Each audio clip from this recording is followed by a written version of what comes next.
ಯಾರು ಯಾವ power politics ನಡೀತಾ ಇಲ್ಲ, ಯಾವ ಶೇರಿಂಗು ಇಲ್ಲ, ಕೇರಿಂಗು ಇಲ್ಲ. Only caring of the interest of the state, only caring about the interest of the Karnataka state. ನಮ್ಮ ರಾಜ್ಯ ಉದ್ಧಾರ ಆಗಬೇಕು.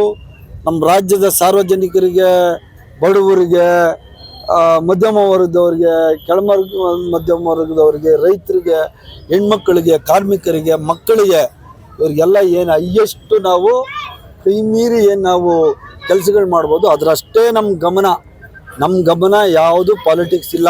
ಮುಖ್ಯಮಂತ್ರಿಗಳು, ಉಪಮುಖ್ಯಮಂತ್ರಿಗಳು ಇಬ್ಬರೂ ಒಟ್ಟಿಗೆ ಸೇರಿ ಈ ರಾಜ್ಯವನ್ನು ಪ್ರಗತಿಯತ್ತ ತಗೊಂಡು ಹೋಗ್ಲಿಕ್ಕೆ ಸತತವಾಗಿ ಪ್ರಯತ್ನ ಪಡ್ತಾ ಇದ್ದಾರೆ. ನಾವು ಇಡೀ ಮಂತ್ರಿಮಂಡಲ, ಇಡೀ ನಮ್ಮ ಶಾಸಕರಾದಿಯಾಗಿ ಎಲ್ಲರೂ ನಾವು ರಾಜ್ಯವನ್ನು ಪ್ರಗತಿಯತ್ತ ತಗೊಂಡು ಹೋಗ್ಲಿಕ್ಕೆ ಅಷ್ಟೇ. ಈಗಾಗಲೇ 10 ಸರ್ತಿ ಹೇಳಿದ್ದೀವಿ, ಡಿನ್ನರ್ ಪಾಲಿಟಿಕ್ಸ್ ಯಾವುದೂ ಇಲ್ಲ. ಊಟಕ್ಕೆ ಹೋಗೋದೇ ಡಿನ್ನರ್ ಪಾಲಿಟಿಕ್ಸ್ ಅಂದರೆ ಏನರ್ಥ? ಈಗ ಮಧ್ಯಾಹ್ನ ಮಂಜು ಊಟ ಅರೇಂಜ್ ಮಾಡೋಣಪ್ಪ, ಈಗೆಲ್ಲ ಒಂದು 6-7 ಜನ ಎಲ್ಲ ಸೇರ್ಕೊತಾ ಇದ್ದೀವಿ, ಅದು ಡಿನ್ನರ್ ಪಾಲಿಟಿಕ್ಸ್ ಅಂತ ಹೇಳ್ಬೋದಾ? ಯಾರು ಒಂದು ಪೇಪರ್ ಕೊಡಿ, ಯಾರು ಮಾಡಿದ್ದಾರೆ ಅಂತ ಕೊಡಿ. ಯಾವುದೇ ಇದೆ ನೋಡಿ, ಇಲ್ಲಿ 1 ನಿಮಿಷ ಹೇಳ್ತೀನಿ ಕೇಳಿ. ಯಾರು ಏನು ಹೇಳಿಲ್ಲ. ಸಭೆ ಸಮಾರಂಭಗಳು ಮಾಡಬಾರ್ದು, ಡಿನ್ನರ್ ಪಾರ್ಟಿ ನೋಡ್ರಿ, ಸಭೆ ಸಮಾರಂಭಗಳು ಮಾಡೋದು, ಡಿನ್ನರ್ ಪಾಲಿಟಿಕ್ಸ್ ಮಾಡೋದು ಅದೆಲ್ಲ ವಿಚಾರ.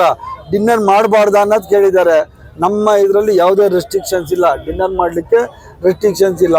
ಆದರೆ ಪ್ರತ್ಯೇಕ ಸಭೆಗಳನ್ನ ಮಾಡಬಾರ್ದು ಅಂತ ಈಗಾಗಲೇ AICC ಅಧ್ಯಕ್ಷರು ನಮ್ಮ ಖರ್ಗೆ ಸಾಹೇಬ್ ಹೇಳಿದ್ದಾರೆ. ಅದ್ರ ಪ್ರಕಾರನೇ ನಾವು ನಡ್ಕೊಳ್ಳೋದು. ಉಂಟಿ ಮಾಡಿಲ್ಲ. ಸಿದ್ದರಾಮಯ್ಯ ಸಾಹೇಬರು ಎಷ್ಟು ನಮಗೆ ಮುಖ್ಯ ಆಗ್ತಾರೆ, ಉಪಮುಖ್ಯಮಂತ್ರಿಗಳಾದ DK ಶಿವಕುಮಾರ್ ಸಾಹೇಬರು ಅಷ್ಟೇ ಮುಖ್ಯ ನಮ್ಗೆಲ್ಲ. ಗೊತ್ತಿಲ್ಲ, ಅದು ಹೈಕಮಾಂಡ್ ನಿರ್ಧಾರ. ಅದು ಹೈಕಮಾಂಡ್ ನಿರ್ಧಾರ ಮಾಡಬೇಕು, ಯಾರಿಗೆ ಏನು ಕೊಡಬೇಕು, ಯಾರಿಗೆ ಕೊಡಬಾರ್ದು ಅನ್ನೋದು ಹೈಕಮಾಂಡ್ ನಿರ್ಧಾರ. ಹೈಕಮಾಂಡ್ ಏನು ತೀರ್ಮಾನ ತಕ್ಕತ್ತದೆ ಅದಕ್ಕೆ ನಮ್ಮ ಮುಖ್ಯಮಂತ್ರಿಗಳು, ಉಪಮುಖ್ಯಮಂತ್ರಿಗಳು, ನಾವೆಲ್ಲ ಮಂತ್ರಿಗಳು, ಶಾಸಕರು ಅದಕ್ಕೆ ಬದ್ಧರಾಗಿರ್ತೀವಿ. ನನ್ನ ವೈಯಕ್ತಿಕ ಅಭಿಪ್ರಾಯ ಎರಡೂ ಚೇಂಜ್ ಇಲ್ಲ. ಏನಾದ್ರು ಚೇಂಜ್ ಮಾಡಬೇಕು ಅಂದ್ರೆ ಹೈಕಮಾಂಡ್ ನಿರ್ಧಾರ.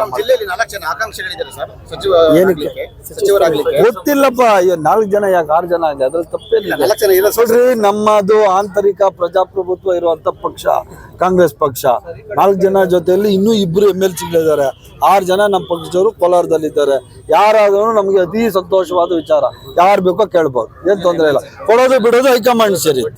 ಅದು ಸತೀಶ್ ಜಾರಕಿಹೊಳಿ ಅವ್ರನ್ನ ಕೇಳ್ಬೇಕು. ನನಗೆ ಅಭಿಪ್ರಾಯ, ನಾನೇನಾದ್ರೂ ಸ್ಟೇಟ್ಮೆಂಟ್ ಮಾಡಿದ್ರೆ ನನ್ನನ್ನು ಕೇಳ್ಬೇಕು. ಗೊತ್ತಿಲ್ಲ ನನ್ಗೆ, ನೀವು ಅವ್ರನ್ನೇ ಕೇಳ್ಬೇಕು. ನಾನು ಹೆಂಗ ಅವ್ರ ಮಾತು ರಿಂಗ್ ರೋಡ್ಗೆ ಸೆಂಟ್ರಲ್ ಗೌರ್ಮೆಂಟ್ ಫಂಡ್ ಕೊಟ್ಟಿದ್ದಾರೆ, ಕ್ಯಾನ್ಸಲ್ ಮಾಡ್ಬಿಟ್ರು ದುಡ್ಡು. ಅದರಿಂದ ನಿಮಿಷ, ಅದಕ್ಕೆ ಈಗ ಕೊಡ್ತೀನಿ ಅಂತಾನೆ ಹೇಳ್ತಾರೆ. ಈಗ ಬಜೆಟ್ ಅಲ್ಲಿ ಹಾಕ್ಸ್ತೀನಿ, ಕೊಟ್ಟಿದ್ದ ದುಡ್ಡು ಇಮಿಡಿಯೇಟ್ 100 ಕೋಟಿ ತೆಗೆದುಬಿಟ್ರೆ ಏನ್ ಮಾಡೋದು? ನಾನು ಸೆಂಟ್ರಲ್ ಗೌರ್ಮೆಂಟ್ ಕೊಟ್ಟಿದ್ದ ಪ್ರಾಜೆಕ್ಟ್ ತೆಗೆದುಬಿಟ್ರು. ಅದಕ್ಕೆ ಈ ಸರಿ ಬಜೆಟ್ ಅಲ್ಲಿ ಹಾಕ್ತಿವಿ. ಈಗ ಮೆಡಿಕಲ್ ಕಾಲೇಜು ಎಲ್ಲ ಬಜೆಟ್ ಅಲ್ಲಿ ಸೇರಿಸಬೇಕು ಅಂತ ಮಾನ್ಯ ಮುಖ್ಯಮಂತ್ರಿಗಳ ಹತ್ರ ನಾವು ಇಡೀ ಕೋಲಾರದ ಎಲ್ಲ ಶಾಸಕರುಗಳು ಪಕ್ಷಾತೀತವಾಗಿ ಹೋಗಿ ನಾವು, ನನ್ನ ಉಸ್ತುವಾರಿ ಮಂತ್ರಿ ಒಳಗೊಂಡಂತೆ ಎಲ್ಲರೂ ನಾವು ಮುಖ್ಯಮಂತ್ರಿಗಳ ಹತ್ರ ನಮ್ಮ ಬೇಡಿಕೆಯನ್ನು ನಾವು ಸಲ್ಲಿಸ್ತೀವಿ. ಜೊತೆಯಲ್ಲಿ ನಾನು MLA ಅವರಿಗೆ, ಎಲ್ಲ MLCಗಳಿಗೆ ರಿಕ್ವೆಸ್ಟ್ ಮಾಡಿದ್ದೀನಿ, ಬೇರೆ ಯಾವುದಕ್ಕೆ ಆದ್ರೂ ಸೆಕೆಂಡ್ ಪ್ರಿಯಾರಿಟಿ ಇರಲಿ, ಫಸ್ಟ್ ಪ್ರಿಯಾರಿಟಿ ಸ್ಕೂಲ್ಸ್ ಮಾಡಬೇಕು ಅಂತ. ಸ್ಕೂಲ್ಸು, ಕಾಲೇಜಸ್ಸು, ಯಾವ ಸಮಾಜದಲ್ಲಿ, ನಾಗರಿಕ ಸಮಾಜದಲ್ಲಿ ಮಕ್ಕಳಿಗೆ ಎಜುಕೇಷನ್ ಸಿಗ್ತದೆ ಅದರಲ್ಲಿ ನಂಬರ್ 1. ಅದರಲ್ಲೂ ಕೋಲಾರದಲ್ಲಿ ಹೈಯೆಸ್ಟ್ ಲಿಟ್ರೇಸಿ ಇರೋದು ನನ್ನ ಪ್ರಕಾರ. ಈ KS, IAS ಮತ್ತು ಲಾಯರ್ಸು ಹೈಯೆಸ್ಟ್ ಇರೋದು. ಅವ್ರ ಸಂಖ್ಯೆ ಇನ್ನೂ ಜಾಸ್ತಿ ಆಗಲಿ.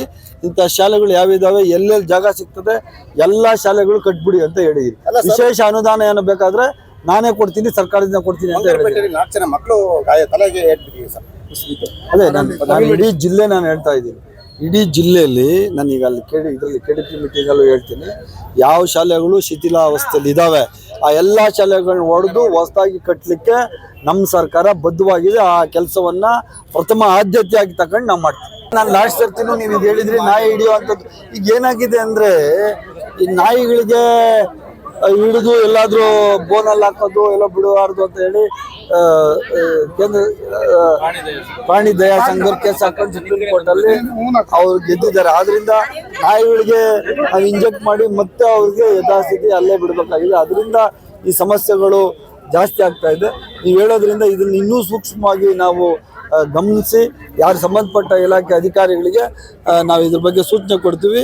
ಯಾವುದೇ ಘಟನೆಗಳು ಈ ಥರ ನಡಿಬಾರ್ದು ಅಂತ ಹೇಳ್ತೀವಿ. 1 ವರ್ಷ 7 ತಿಂಗಳಾಯಿತು ನಾನು ಮಂತ್ರಿಯಾಗಿ. 1 ವರ್ಷದ 7 ತಿಂಗಳಲ್ಲಿ ನೀವು ಪ್ರತಿ ಸರ್ತಿ ಇದೇ ಕ್ವಶನ್ ಕೇಳಿದ್ರಿ. ನೀವೆಲ್ಲ ನನಗೆ ಒಂಥರ ಬ್ರದರ್ಸ್ ಇದ್ದಂಗೆ. ಪ್ರತಿ ಸರಿ ನಾನು ಬಂದಾಗೂ ಜಿಲ್ಲೆಗೆ ಬರ್ತಾ ಇಲ್ಲ ಅಂತೀರಿ. ಈಗ ನಾನ್ ಬಂದಿರೋಷ್ಟು ನೀವು ಲೆಕ್ಕ ಇಟ್ಕೊಳ್ಳಿ. ಕಳೆದ ಸರ್ಕಾರದಲ್ಲಿ ಎಷ್ಟು ಜನ ಬಂದಿದ್ದಾರೋ, ಎಷ್ಟು ಸರ್ತಿ ಬಂದಿದ್ದಾರೋ ಮಂತ್ರಿಗಳು, ಅದ್ರ ಲೆಕ್ಕ ಇಟ್ಕೊಳ್ಳಿ. 1:3 ಕನಿಷ್ಠ ಮಾನವೀಯತೆ ಒಂದೇ ನಿಮಿಷ ಕೇಳಿಸ್ಕೊಳ್ಳಿ. 1:3 3 ಪಟ್ಟು ನಾನು ಬಂದಿರೋದು.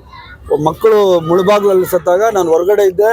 ನಾನೇನೇ DC ಹೇಳಿ, ನಾನೇನೇ ಸರ್ಕಾರದಲ್ಲಿ ಇದು ಮಾಡಿ ಅವ್ರಿಗೆ ಫೋರ್ಸ್ ಮಾಡಿ, ಮುಖ್ಯಮಂತ್ರಿಗಳು ಪಾಪ ಹೇಳಿದ ತಕ್ಷಣ ಒಪ್ಕೊಂಡು, ನಮ್ಮ ಮಂಜುನಾಥ್ ಹೋಗಿದ್ರು, DC ಹೋಗಿದ್ರು, ಎಲ್ಲ ಹೋಗಿದ್ರು, CO ಹೋಗಿದ್ರು. ನಾನು ಹೈಯೆಸ್ಟ್ ಫಂಡ್ ಕೊಡಿಸಿದ್ದು ನಾನೇನೆ. ಹಣ ಕೊಟ್ಟವರಿಗೆ ನಾನು ಇಲ್ಲ, ಊರಲ್ಲಿಲ್ಲ, ತಾವು ದಯವಿಟ್ಟು ಆ ಜಾಗಕ್ಕೆ ಹೋಗ್ಬೇಕು. ಮತ್ತು ಅಲ್ಲಿ ಎಲ್ಲಿ ಕಾರವಾರಲ್ಲಿ ಎಲ್ಲ ತಿರ್ಕೊಂಡ್ರಲ್ಲ ಮಕ್ಕಳು, ಅಲ್ಲಿ ಮುರುಡೇಶ್ವರದಲ್ಲಿ ಅಲ್ಲಿ SP ಮಾತಾಡಿ, ಅಲ್ಲಿ DC ಮಾತಾಡಿ ಅತಿ ಶೀಘ್ರವಾಗಿ, ಇಲ್ಲಿ SP ಇದ್ರಲ್ಲ ನಾರಾಯಣ, ಅವರೇ ಇದ್ದಾರೆ ಅಲ್ಲಿ, ಅವ್ರ ಜೊತೆ ಸತತವಾಗಿ ಸಂಪರ್ಕ ಇಟ್ಕೊಂಡು ಆ ಮಕ್ಕಳು ಪಾಪ ತೀರ್ಕೊಂಡ ಸಂದರ್ಭದಲ್ಲಿ ಅತಿ ವೇಗವಾಗಿ ಅವ್ರನ್ನ ನೀರಿಂದ ತೆಗೆಯುವಂಥ ಕೆಲಸ ಆಗಲಿ, ಕಳಿಸೋವಂಥ ಕೆಲಸ